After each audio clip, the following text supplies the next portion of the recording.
Today discussion about the lesson name motion and measurements of distance.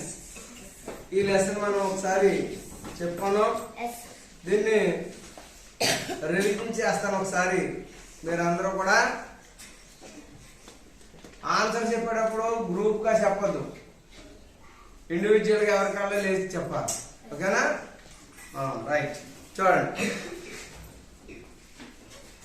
నేను ఇలా నిలబడి ఉన్నాను అంటే రెస్ట్ లో ఉన్నాను, అంటే స్థిరంగా ఉన్నాను. కానీ ఇప్పుడు నేను ఎలా వెళ్ళాను, ఇది మోషన్ అంటే చలనంలో ఉన్నానమాట. చలనంలో అర్థమైందా? మరి ఇక్కడ మనం పరిసరాల్లో చూసేటువంటి వస్తువులు, చాలా వస్తువులు చలనంలో ఉంటాయి, చాలా జంతువులు చలనంలో ఉంటాయి, కదలిక అనేది జరుగుతాయి కదా. How many types of motions? Three types of motion. Number 1 rectilinear motion. ఏంటిది? తెలుగులో ఏమంటారు? ఏమంటారు? గట్టిగా చెప్పాలా? రేఖీయ చలనం. రెక్టిలినియర్ మోషన్ అంటే ఇదిగో చూడండి, నేను ఇలా నిటారుగా వెళ్తాను అనమాట, స్ట్రైట్ గా. దీన్ని రెక్టిలినియర్ మోషన్ అని అంటాం. ఓకే.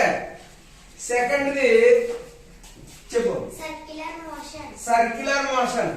సర్క్యులర్ మోషన్ అంటే మనం ఇలా తిరగడం, ఇది సర్క్యులర్ మోషన్.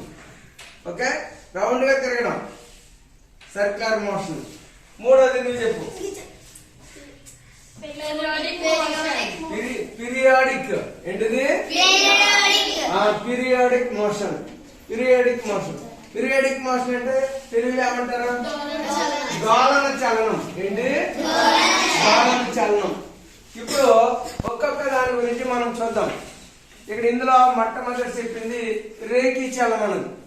రేఖీ చలనం అంటే ఒక కారు ఉందనుకోండి, ఇలా స్ట్రైట్ గా వెళ్ళిపోతాం. ట్రైన్ ఉందనుకోండి, ఇలా స్ట్రైట్ గా వెళ్తుంది. అది ఏ చలనంలో ఉంది? రెక్టిలినియర్ చలనంలో ఉంది. ఇప్పుడు బోట్ లేదా షిప్ ఎక్కడ వెళ్తుంది? ఇది వాటర్ లో వెళ్తుంది. వెళ్ళేటప్పుడు ఇలా వెళ్తుంది. ఇది ఏ చలనంలో ఉన్నట్టు? రెక్టిలినియర్ చలనంలో ఉంది షిప్. అలాగే ట్రైన్ పట్టాల మీద అలా కూర్చొని నిటారుగా వెళ్తుంది, రెక్టిలినియర్ మోషన్. ఏంటి? Rectilinear motion. ఓకే. అలాగే మనం సైకిల్ తొక్కుతున్నప్పుడు సైకిల్ కన్నా రోడ్డు కన్నా వెళ్తుంది, అది ఏ మోషన్? అది రెక్టిలినియర్ మోషన్. తర్వాత రెండవది, మనకి ఇంకా రెండవ చలనాన్ని గమనిస్తే మనం ఏమన్నాం? సర్క్యులర్ మోషన్ తెలుగులో ఏమంటారు? భ్రమణ చలనం. కూర్చో, భ్రమణ చలనం అంటాం. ఓకే.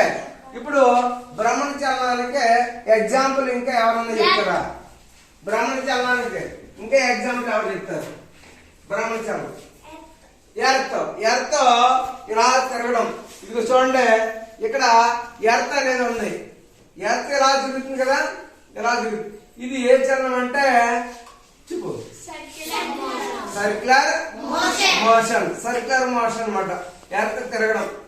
అలాగే ఎర్త్ సూర్యుని చుట్టూ కూడా తిరగడం కూడా ఏ మోషన్? సర్క్యులర్ మోషనే. అర్థమైందా?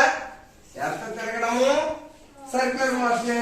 ఎర్త్ సన్ చుట్టూ కూడా తిరగడము సర్క్యులర్ మోషనే అని మనకు కనిపిస్తుంది. ఓకేనా? అలాగే ఇప్పుడు పైకి చూడండి,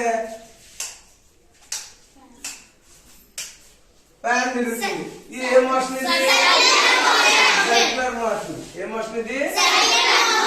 సర్క్యులర్ మోషన్. ఫ్యాన్ తిరగడం కానీ, లేదా నేను ఇలా తిరగడం కానీ, ఇవన్నీ కూడా సర్క్యులర్ మోషన్. అలాగే గడియారంలో నిమిషాల ముళ్ళు కానీ, సెకండ్స్ ముళ్ళు కానీ తిరుగుతూ ఉంటది, సర్క్యులర్ మోషన్. ఏంటిది? Circular motion. మరి ఇది చూడండి, ఇది చూడండి, మీరు తిరణాల ఆటలో కొనుక్కుంటా ఉంటారు. మరి ఇది ఏ మోషన్? ఇది ఏ మోషన్? ఇది సర్క్యులర్ మోషన్. చూసారా? Circular motion. అంటే మీ పరిసరాల్లో మీరు ప్రతిరోజు కూడా క్లాస్ రూమ్ లోనే కాదు ఇంటి దగ్గర కూడా ఈ మోషన్స్ అన్ని కూడా చూస్తారు. టైప్స్ ఆఫ్ మోషన్స్ అన్ని కూడా చూస్తూ ఉంటారు కదా. అలాగే తర్వాత గమనిస్తే మనకి చూడండి, ఇది ఒక ఇనుప గోళం. ఏంటిది? ఇనుప గోళం, స్టీల్ అన్నమాట. లేదా దీన్ని నేను ఏం చేశానంటే, ఇది ఆధారం మీద ఇలాగా ఆధారాన్ని ఇలా పట్టుకుని ఉంది. దీన్ని దారం కట్టాను, దీన్ని ఇలా లాగి వదిలాను. ఇది ఏ motion? Periodic motion. Periodic motion అనేది ఇది ఇలా కదలిక అనేది చూడండి, ఇలా అటు ఇటు తిరుగుతూ ఉంటది పీరియోడిక్ మోషన్. ఓకే. ఇలాగే ఇప్పుడు ఊయల ఉంది, ఊయల ఎలా మోషన్? పీరియోడిక్ మోషన్, ఊయల ఊగడము. అలాగే పీరియోడిక్ మోషన్ ఇంకా ఎక్కడ చూస్తారు చెప్పండి, చెప్పాలి. పీరియోడిక్ మోషన్ ని ఇంకా ఎక్కడ చూస్తారు? ఎక్కడెక్కడ కనబడుతుంది? క్లాక్ కి పెద్ద క్లాకులు ఉంటాయి ఇంత ముందు, దానికి కింద ఒక గంటలా ఉంటది, పెండ్యులం అని అంటుంది దాన్ని. ఆ పెండ్యులం కదలడం కూడా పీరియోడిక్ మోషనే. తర్వాత ఇంకా ఎక్కడైనా చూసారా? వీణ గాని గిటార్ గాని దాన్ని ఇలా మీటినప్పుడు అది కూడా ఏ motion? Periodic motion. Periodic motion. తర్వాత తబల కొట్టం, అది కూడా పీరియోడిక్ మోషన్. ఓకేనా? పీరియోడిక్ మోషన్ చాలా సార్లు చేస్తాం. ఏ సూది? మిషన్ సూది కదలిక కూడా పీరియోడిక్ మోషన్. ఓకేనా? ఇవి పీరియోడిక్ మోషన్ అని మనం చాలా చోట్ల చూస్తూ ఉంటాం. అలాగే కొలతలు, మెజర్మెంట్ చూస్తే మనం మెజర్మెంట్ లో రకరకాల మెజర్మెంట్స్ ఉంటాయి మనకి. ఇది మనం ఏమైనా కొలవడానికి, పొడవలు వాటిని కొలవడానికి వినియోగిస్తాం మెజర్మెంట్. ఇది స్కేల్. అలాగే ఇదేంటిది? దీన్ని కూడా వాడతాం. అలాగే కొన్ని వస్తువులకి కొన్ని రకాల మెజర్మెంట్స్ వాడతాం కదా. ఇప్పుడు మీ ఇంటికి మీ అమ్మగారు కొట్టు దగ్గరికి వెళ్ళి ఒరే ఒక కేజీ బెల్లం తెమ్మంటారు, లేదా బెల్లం తెమ్మంటారు. బెల్లం తెమ్మంటే నువ్వు వెళ్ళి ఏమంటావు అక్కడ? అంతేగాని ఒక మీటర్ బెల్లం లేదా సెంటీమీటర్ లేదా 10 సెంటీమీటర్ బెల్లం అని అడుగుతామా? అంటే ఆ వస్తువును మనం కొలవడానికి ఒక రకమైన మెజర్మెంట్ ఉంటుంది. ఆ మెజర్మెంట్స్ టైప్స్ ఆఫ్ మెజర్మెంట్స్ ఉన్నాయి. బరువుల్ని కేజీల్లోని, అలాగే ద్రవ పదార్థాలు ఉన్నాయి. ఇప్పుడు మీ అమ్మగారు కొట్టు దగ్గరికి వెళ్ళి మిల్క్ తెమ్మన్నారు. మిల్క్ తెమ్మంటే 10 సెంటీమీటర్ల మిల్క్ ఇయ్యి, కేజీ మిల్క్ అని అంటామా? ఏం చెప్తాం? లీటర్ మిల్క్ అంటాం, లేదా 1/2 లీటర్ మిల్క్ అంటాం. అంటే మిల్క్ ని లీటర్ లో, అంటే ద్రవ పదార్థాలనే లీటర్ లో కొలుస్తారు అన్నమాట. అర్థమైందా? అలాగే బరువు ఉన్నటువంటి వాటినేమో కేజీలు కొలుస్తుంది. మీ అమ్మగారు కూరగాయలు అమ్మన్నారు అనుకోండి, అప్పుడు ఏమంటా? అమ్మా ఎన్ని కేజీలు కూరగాయలు కావాలి, లేదా కేజీ కావాలా, 1/2 కేజీ కావాలా అని అడుగుతావా లేదా?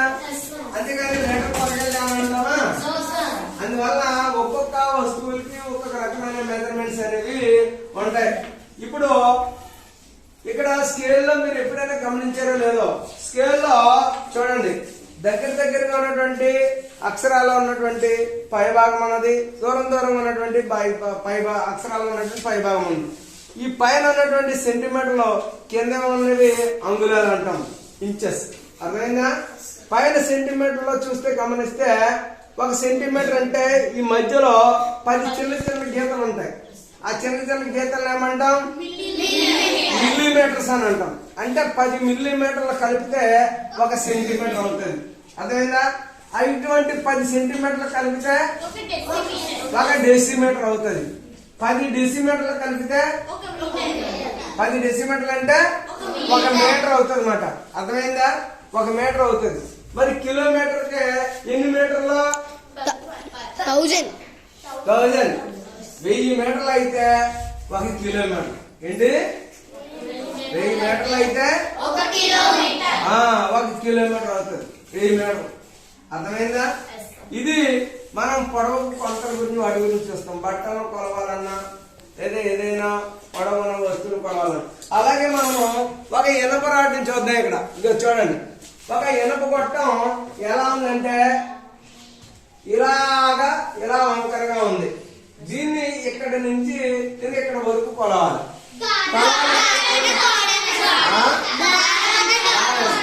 దారాన్ని నేను ఇలా తీసుకుని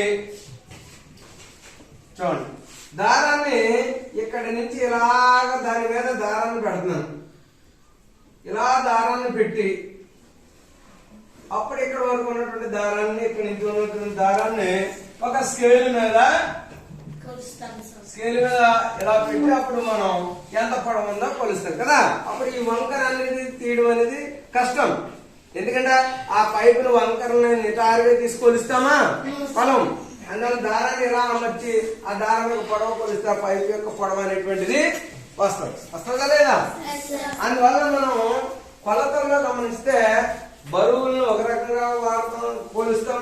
అలాగే ద్రవ పదార్థాలను మిల్లీ లీటర్లో రకంగా కొలుస్తాం. అలాగే ఘన పదార్థాలను కేజీల్లో వాటిలో కొలుస్తాం. అలాగే బట్టలని వాటిని అయితే పొడవలను వాటిని మనం టేపుతో కానీ స్కేల్తో కానీ కొలవడం అనేది చేస్తామన్నమాట. దూరాలని కిలోమీటర్లోని కొలుస్తూ ఉంటాం. అర్థమైందా లేదా? ఓకే, వచ్చేసా.